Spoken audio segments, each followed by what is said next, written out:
Hello everybody, and welcome to a video that's gonna be longer.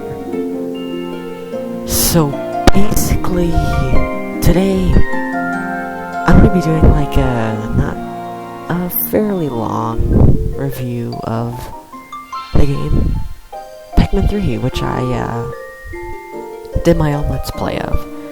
Which, the reason why I'm doing this review is kind of because I think, I'm getting fully back into Pikmin, I guess, and, the Pikmin 2 Let's Play has pretty much gone nowhere, it's kind of at a standstill, so I'm thinking of doing a replay-through, seeing how fast I can go through it, more like a segmented speedrun. So like a similar, it's like a Let's Play speedrun type stuff. So it's not a speedrun, but it's also, it's like a Let's Play that's trying to go fast. So yeah, this is basically what you're going to be seeing throughout this video, like the quality of the view of the game. So, not like a ton of stuff and everything, but you'll be able to see the game, which is quite important. So, in this review, I'm going to be focusing on, I guess here's the intro, and then I'm going to be focusing on, the story, a little tiny bit of gameplay. Gameplay actually is first, then story, then locations, then bosses, and then we're going to wrap it all up.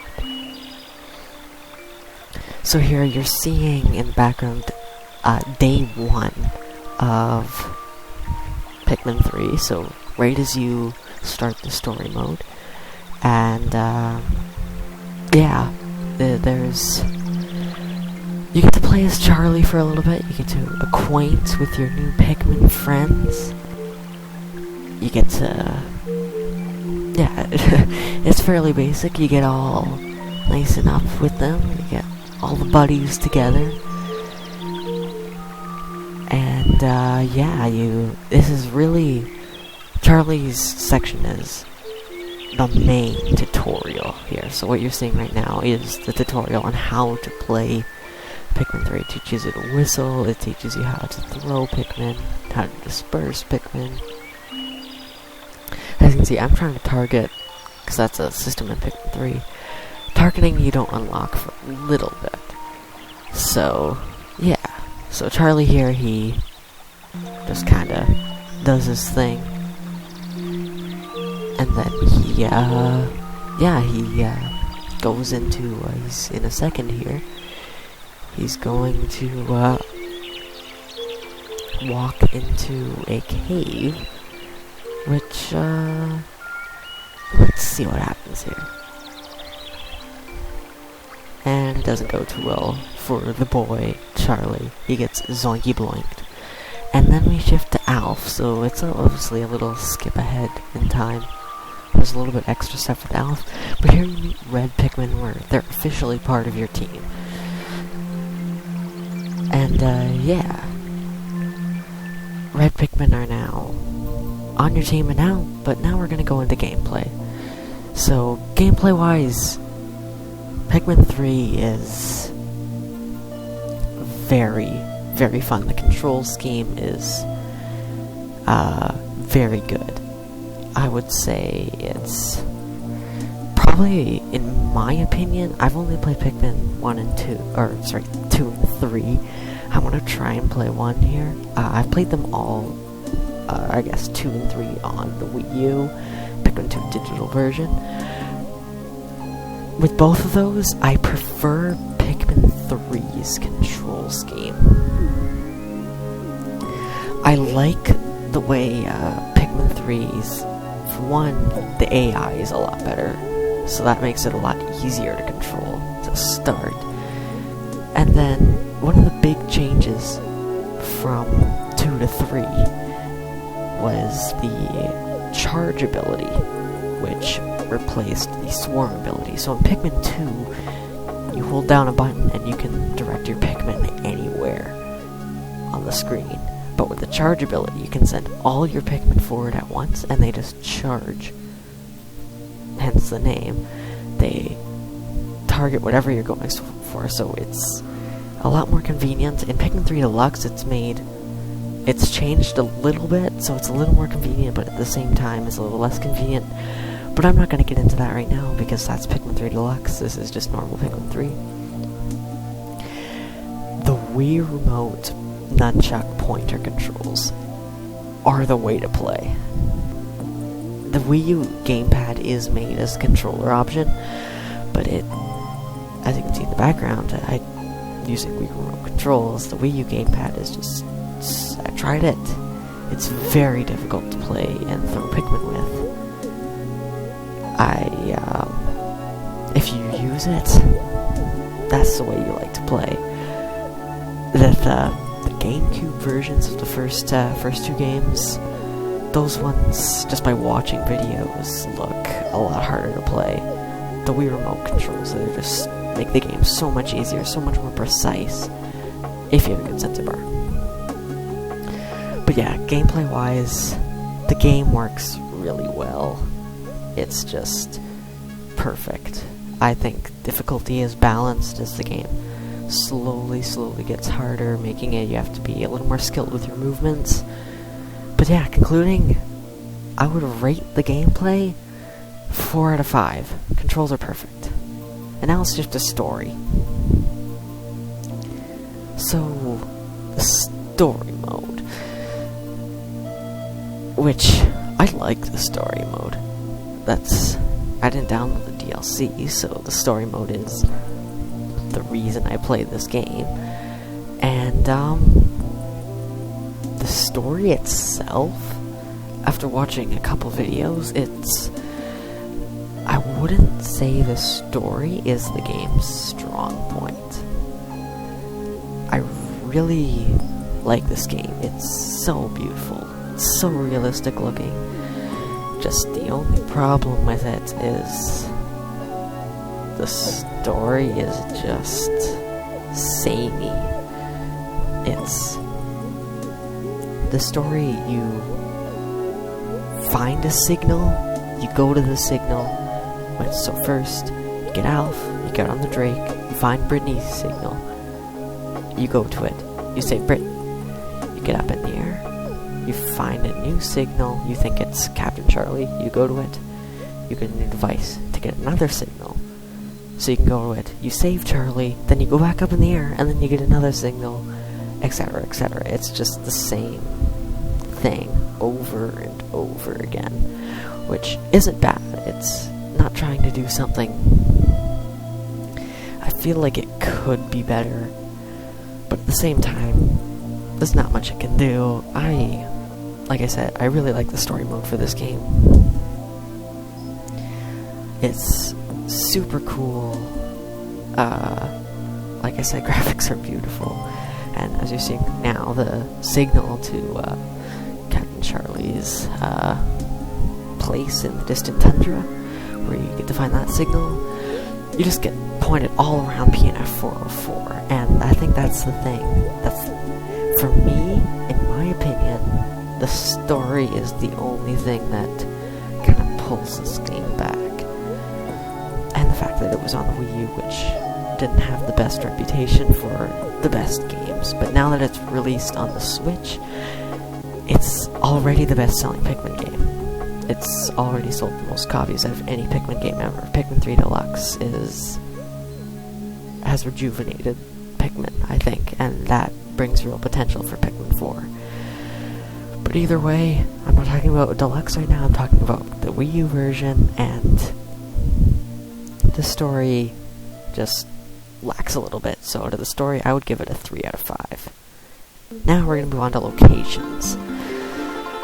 So, let's start it off here with the first location in the game that you get to fully explore, the Garden of Hope. And this is obviously like a twist on the Forest of Hope and the Awakening Wood from the first two games. It's a spring-like location, it's filled with grass, there's flowers everywhere, the music is bright, it's cheerful. It's just, to a good campaign, it's a really good start to a perfect, I guess not perfect, but a really good story. It's a perfect location for players to learn how to use their Pikmin in combat and building, and learn how to gather resources. And here you also get to meet another kind of Pikmin. You will get to meet another kind of Pikmin here, and you also get to see Brittany here, and there's actually 2 bosses in the Garden of Hope, one at the start of the game, and then one later in the game. And then here's the new kind of Pikmin, the Rock Pikmin, brand new to Pikmin 3, Pikmin 3 exclusive, if you're not counting Hey Pikmin. But yeah, Rock Pikmin, they're some of the most useful Pikmin in the game. You can beat the entirety of the final boss with literally just Rock Pikmin, and that's something. Yeah, Garden of Hope, I would rate this location 4 out of 5. Let's move on to the next location. The Distant Tundra. So the Distant Tundra is a snowy location. It's I guess supposed to subtly reference the Valley of Repose from the second game. You also get yellow Pikmin here, so that's a plus. So obviously, the Distant Tundra is just beautiful snow biome. It's super cool looking. The snow and the plants, it works perfectly. And you're hearing right now the Valley of Repose nod with the parts of the Valley of Repose theme. Here, it's an interesting puzzle. As you saw at the start, there was Brittany crashing and finding the yellow Pikmin, and then you have to work both captains at once. So it really, this is the location where it really shows off to you that this is where it really starts, where you have to multitask a lot. Use the new Go Here function. It's really helpful at times. Because you have to build a bridge, 2 different bridges, and all the pieces are on separate sides of the map, so you're going back and tossing Pikmin to each other. But now let's move on. That's like 4 out of 5 as well. Tropical Wilds. Tropical Wilds is a beautiful location. In my opinion, this is the best looking place in the entire game. It's obviously the summer themed location, and it is just filled to the brim with wildlife. This Tropical Wilds has the most variety of enemies out of anywhere in the entire game. It's just wild. There's the boss at the end, where you get your new signal. This is just super, super big. It's like wild. The Tropical Wilds is such a, as I said, beautiful location. The plants and the colors are just so vibrant. And I think the only thing that's wrong with this location is I really don't even know what to say what's wrong with this location. I love this location. There's plenty of puzzles. There's that one puzzle where you have to throw the captains throw the Pikmin onto this scale, and throw the captain and some Pikmin on another scale on the other end of the map. It's the biggest location in the game, apart from the location we're going to talk about in a second. This location, I would definitely rate 5 out of 5. And now, here's the next location, the Twilight River. Wow. This is an easy contestant for a top spot. It's just, once again, it's the fall theme location, and it's beautiful. There's a massive river that goes down, and it goes through the entire map. This map is massive, by the way.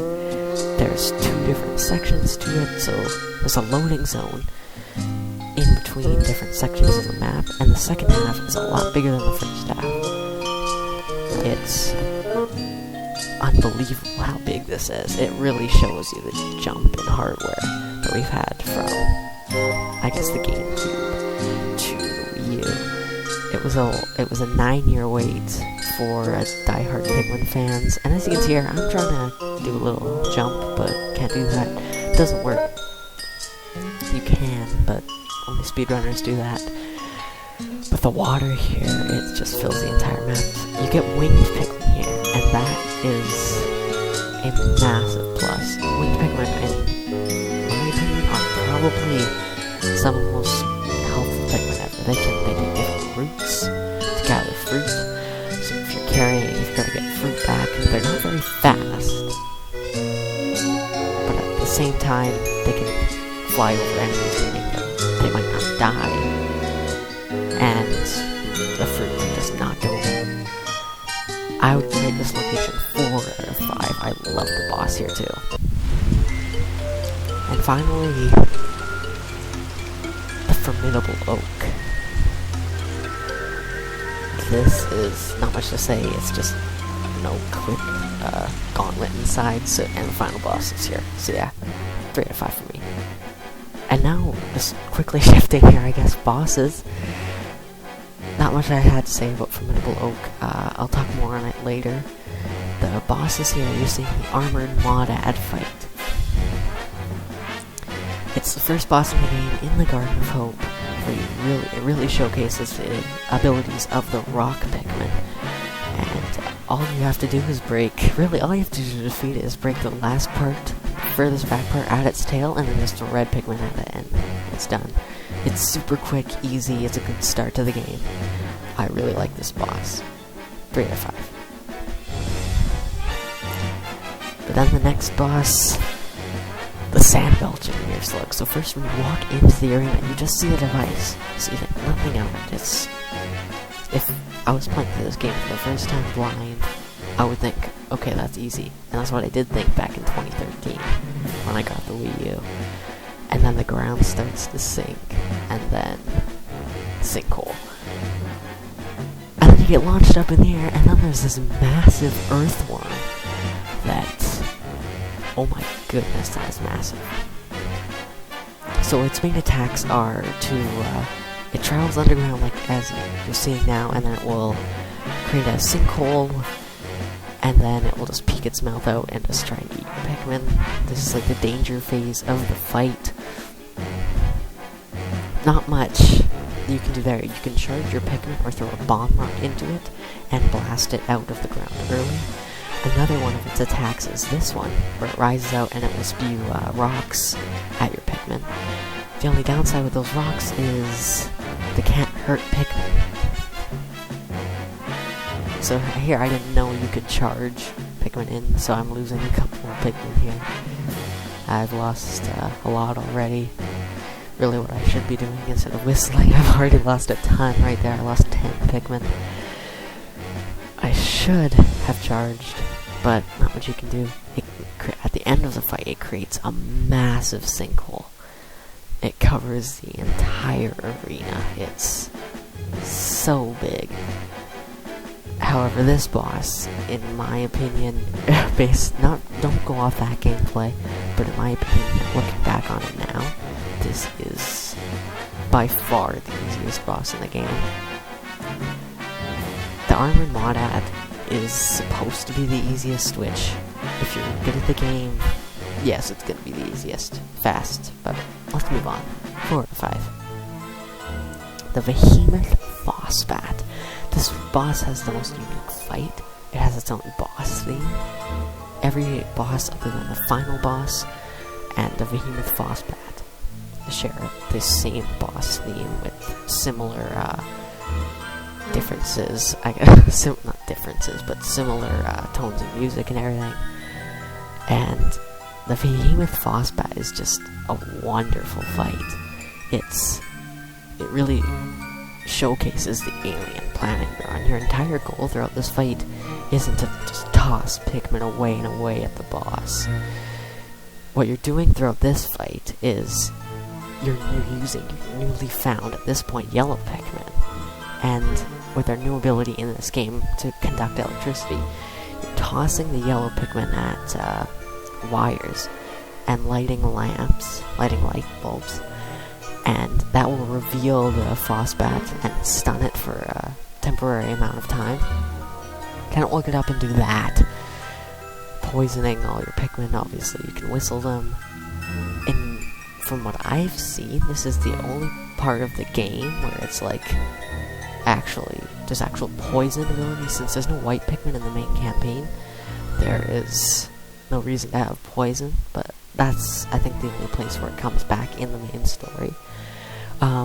As you're closing in on the end of the fight with the Behemoth Phosbat, you're gonna have to build a pretty big bridge, and you're gonna need at least 20 yellow Pikmin, and the game helps you by, I believe there's a yellow candy pop bud somewhere in this cave, or earlier on the way to the cave, so you can get your yellow Pikmin numbers up if you don't have them up. And I just saw one there. There is a yellow candy pop bud in the cave. As you're lighting all these lights and getting all these bridge pieces built, you're all just building towards this massive light bulb. 20 yellows will light this thing completely up, and let's watch.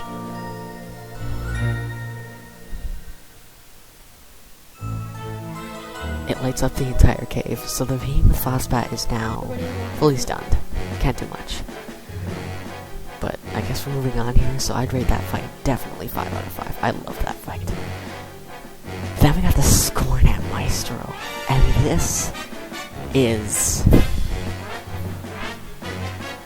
amazing. Obviously, it uses the normal boss thing, but the Scornet Maestro echoes US captains. It commands its own army of 100 Scornets, where they grab your Pikmin and just take them from you. As you can see here, it took a couple of my Pikmin, and the Pikmin that the Scornets capture, after they all leave, you have a slight bit of time to attack the Scornet Maestro and stun it. You can only deal a quarter of health at a time per phase, so that kind of takes away the uniqueness of it, but at the same time, it's completely echoing your commanders, your captains. It's strumming its harp like strings in its mouth to command its own army. So it's a full-out war between Pikmin and Scornets. The winged Pikmin, you're probably gonna need them for this fight. You're gonna want to have winged Pikmin. If all your winged Pikmin have died, and you only have one, you're gonna need a lot of yellows, because this thing is super high off the ground, and it's kind of hard to hit.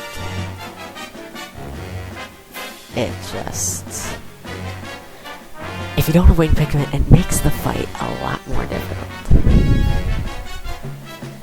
And like I said, there's really not much you can do at this point.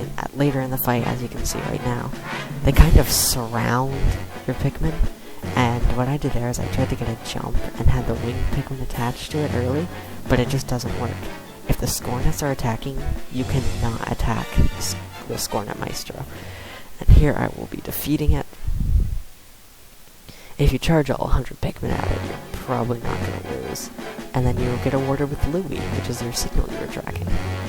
And the next, Louie was captured again by this next boss, the Great Clops. And this is a literal walking island. It's really creepy and cool. I'm just gonna pause here. So with the Quagmire Clops, you have to attack its feet. Its feet will gradually turn red as your Pikmin attack it, and it is big. Like with one step, as you saw there, it knocked all my blue Pikmin off. So really, what I think you're gonna need for this fight, Rock Pikmin, Blue Pikmin, and Winged Pikmin. You probably don't really need Blue Pikmin. Rock Pikmin, Blue Pikmin very much help, because as it steps, there's just mud puddles everywhere, which is full of water. After you take it down, you think it's all good, and then out of nowhere it will come at you with a tongue attack, which is fairly creepy because you're thinking you're all good, and then all of a sudden now it's eating all your Pikmin. That's why winged Pikmin are the most helpful. That's what speedrunners use winged Pikmin. I've tried to practice this fight with speedrunning and it works really well. If you have an ultra spicy spray and winged Pikmin, you could probably defeat this in a matter of minutes. Probably like 2 minutes. The best thing in this situation would be to have a lot of winged Pikmin and just charge it just as it's going to shake off. Charge the rest that you have in your party so it will gradually knock them off and just get them back, and then you'll toss them back on. It's a really unique fight. Eventually later in the fight it will start slamming itself into the ground, creating massive mud puddles, and it's kind of difficult to avoid. It will also charge at you, which is kind of difficult. But now we move on to the final boss. So here is in the Formidable Oak, you meet the mysterious life form is what it's called in this state. It's actually the Plasm Wraith, which is the true final boss of the game. The best way, in my opinion, to get around this is to use winged Pikmin, and this is by far the hardest part of the game. It's the most stressful part of the game. I'm sorry the camera shifted down there during when I was recording the video. That's kind of another reason I wanted to do a replay through. Camera would be better. But this, ignore that. After you defeat enemies, these are just like hollow projections of enemies. Their corpses just disappear. So what your goal is, they can't get out normally, so you're gonna have to guide the Pikmin out. So this probably isn't the best strategy, but what I like to do is just keep all the captains together. It makes it easier, in my opinion. Then you have 90 Pikmin working on the walls, and then 10 winged Pikmin holding Captain Olimar. As you gradually, what I like about this theme, it might not come up here, but as the mysterious life form, otherwise known as Plasm Wraith, gets closer to you in Olimar, it actually, there's a small little train horn sound that kind of like subtly alerts you something's closing in, because that's used in the cartoons as well. It's what's Scruffy calls a cartoonish clarity, which I really liked watching Scruffy's video on Pikmin 3 music and models. It was really interesting, and I do recommend going to watch it. As you can see here, Olimar was captured, but I managed to save him, but I only have 78 Pikmin. So if Olimar does get captured and the mysterious life form has gathered up any of your Pikmin, they will just automatically die if they're in him, which is kind of sad. But as you can see there, I have a ton of rock Pikmin in there, so that's not optimal. So here I'm just desperately trying to get as many Pikmin over there because I think that's where I have to go, when in reality that's literally just a yellow place. This is super stressful. It was the Let's Play. I did 4 attempts on videos here. I did not want to go up to 23 days in one, just trying to get out of the place. It took me 2 actual days, so I gave up after a while, because I just didn't want to do it. It was too challenging. Here I don't realize I whistled the Pikmin off of Olimar, which is not overly perfectione. And here it's gonna get Olimar. So yeah, so all the Pikmin in it are going to die. So now we're down to 62 in the field, and all of our Pikmin get lost somehow on the way there. But if it captures Olimar, it's nearly game over. If you do manage to attack it and defeat it, it will be temporarily stunned, just so you can get out of there. You have a common goal with the Plasm Wraith. It kind of makes it relatable. Both of you want Captain Olimar, and you'll do anything for it. And then here, now we're approaching the final fight. The final fight with the Plasma Wraith. The music just shows that this is it.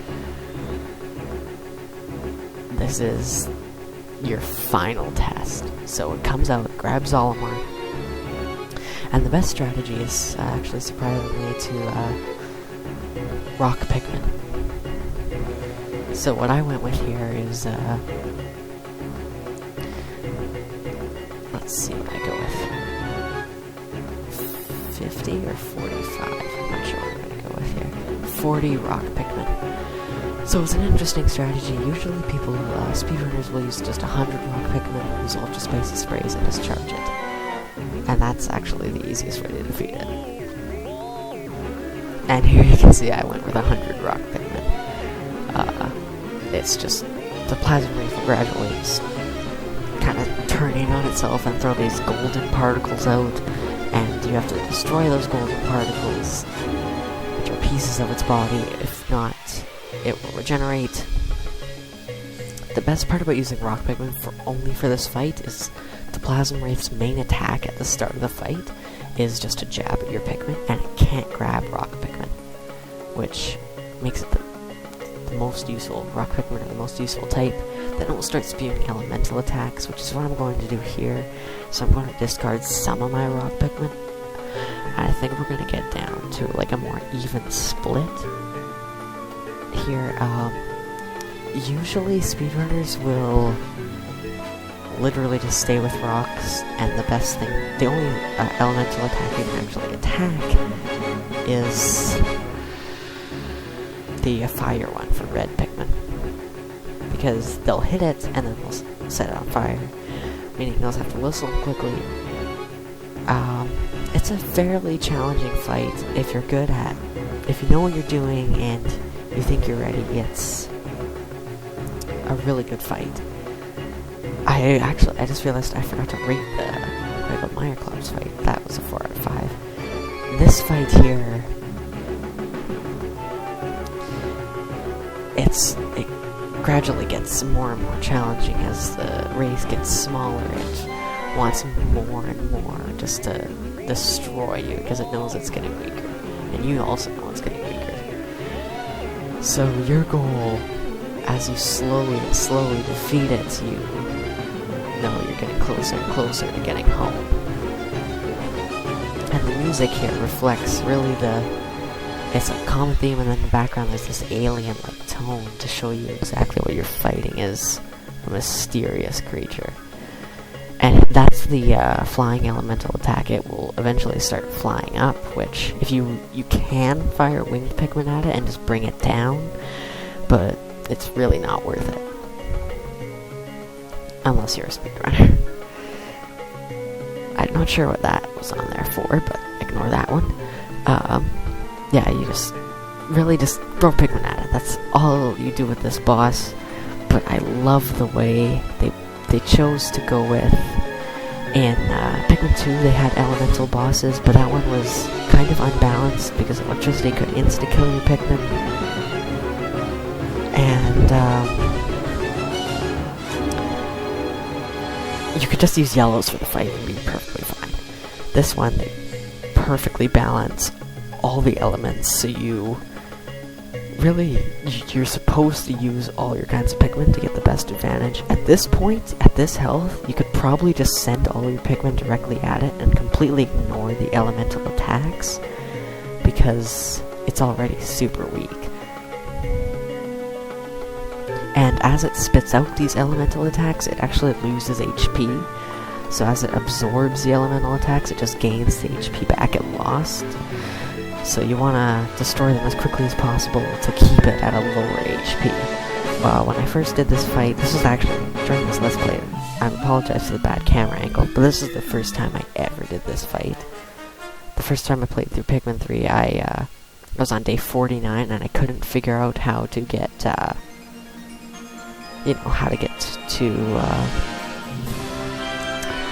the Scornet Maestro fight. I was lost. I spent like 30 days just looking for nothing. But at the end of this fight, you will rescue the one and only Captain Olimar. And that's really the end of my review here. There's not much else I can say.